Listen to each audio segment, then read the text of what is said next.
নমস্কার বন্ধুরা, আমি সঞ্জিত সরকার আর তোমরা দেখছো জ্ঞান স্রোত। আজকের এই ভিডিওটি গুরুত্বপূর্ণ হতে চলেছে। গৌড়বঙ্গ বিশ্ববিদ্যালয়ের বিএ প্রথম বর্ষ দ্বিতীয় সেমিস্টারের যে সকল ছাত্রছাত্রীদের সোসিওলজি অর্থাৎ সমাজবিদ্যা বিষয়টি মেজরে রয়েছে তাদের জন্য আজকের এই ভিডিওটি অত্যন্ত গুরুত্বপূর্ণ।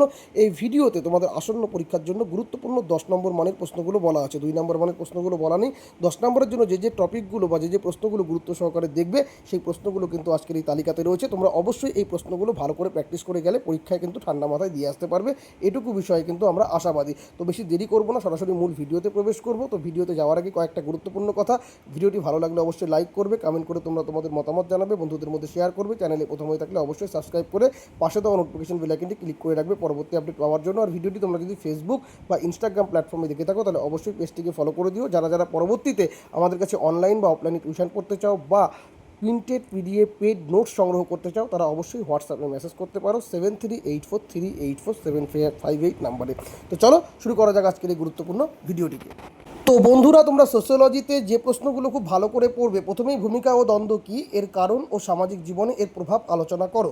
বা প্রশ্ন ঘুরিয়ে আসতে পারে রোল সেট বা রোল কনফ্লিক্ট বলতে কী বোঝায় এবং এর সামাজিক ফলাফল ব্যাখ্যা করো। 2 নম্বর, সামাজিক পরিবর্তন বলতে কী বোঝো, সামাজিক পরিবর্তনের সঙ্গে বিবর্তন, অগ্রগতি ও প্রগতির সম্পর্ক ও পার্থক্য আলোচনা করো। অথবা প্রশ্নটা এভাবে বলতে পারে, সামাজিক পরিবর্তনের ধারণা দিয়ে এর সঙ্গে যে কোনো প্রগতি, বিবর্তন বা অগ্রগতির পার্থক্য বলতে পারে। 3 নম্বর, জাতীয় রাজনীতির পারস্পরিক সম্পর্ক আলোচনা করো, ভারতীয় সমাজে জাতীয় শ্রেণীর সম্পর্ক ব্যাখ্যা করো। অথবা রাজনীতিতে জাতির প্রভাব এবং ভারতীয় সমাজে জাতি ও শ্রেণীর গতি প্রকৃতি আলোচনা করো। খুব ভালো করে পড়বে। 4 নম্বর, সামাজিক নিয়ন্ত্রণ বলতে কী বোঝো, এর প্রকৃতি, উদ্দেশ্য ও প্রয়োজনীয়তা আলোচনা করো। বা প্রশ্নটা এরকম বলতে পারে, সামাজিক নিয়ন্ত্রণ কাকে বলে এবং সামাজিক নিয়ন্ত্রণের উদ্দেশ্য প্রকৃতি কেমন হওয়া উচিত। 5 নম্বর, সামাজিক মিথস্ক্রিয়া বলতে কী বোঝো, সমাজ জীবনে সামাজিক মিথস্ক্রিয়ার গুরুত্ব আলোচনা করো। অথবা সামাজিক মিথস্ক্রিয়ার সংজ্ঞা ও গুরুত্ব সম্পর্কে বিস্তারিত লেখো। 6 নম্বর, উইলিয়াম ওকবার্নের সাংস্কৃতিক পশ্চাৎপদতা বা কালচারাল ল্যাগ তত্ত্ব উদাহরণসহ ব্যাখ্যা করো। অথবা সাংস্কৃতিক বিলম্বন বা পশ্চাৎপদতা ধারণাটি উদাহরণসহ বুঝিয়ে দাও। 7 নম্বর, সামাজিক স্তরবিন্যাস সম্পর্কে কার্ল মার্কস ও ম্যাক্স ওয়েবারের তত্ত্ব তুলনামূলকভাবে আলোচনা করো। বা বলতে পারে এরকম প্রশ্ন অথবা দিয়ে, ম্যাক্স ওয়েবারের সামাজিক স্তরবিন্যাস তত্ত্বের মূল বক্তব্য ব্যাখ্যা করো।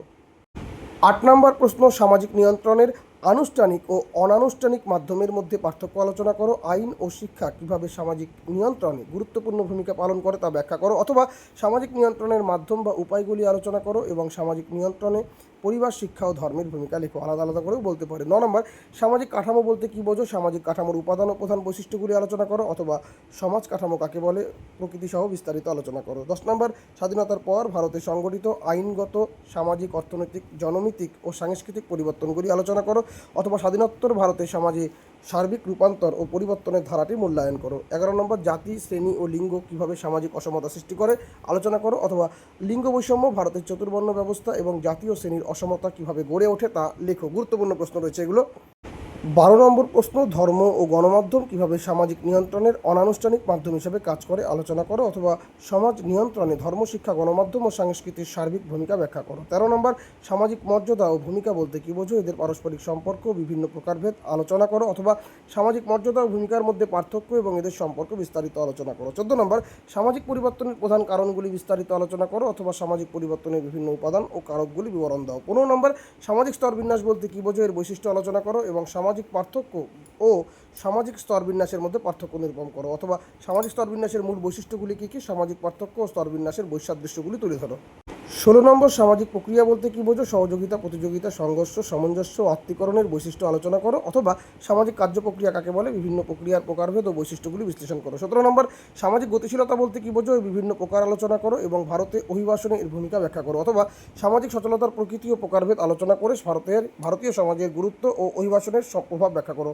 18 নম্বর, সামাজিক পরিবর্তন সম্পর্কে কার্ল মার্কস, এমিলি দুর্খেইম ও ম্যাক্স ওয়েবারের তত্ত্ব আলোচনা করো। অথবা সমাজ পরিবর্তনে মার্কস, দুর্খেইম ও ওয়েবারের অবদান ও তাত্ত্বিক দৃষ্টিভঙ্গি ব্যাখ্যা করো। তো এই প্রশ্নগুলো তোমাদের খুব ভালো করে রেডি রাখতে হবে আসন্ন পরীক্ষার জন্য।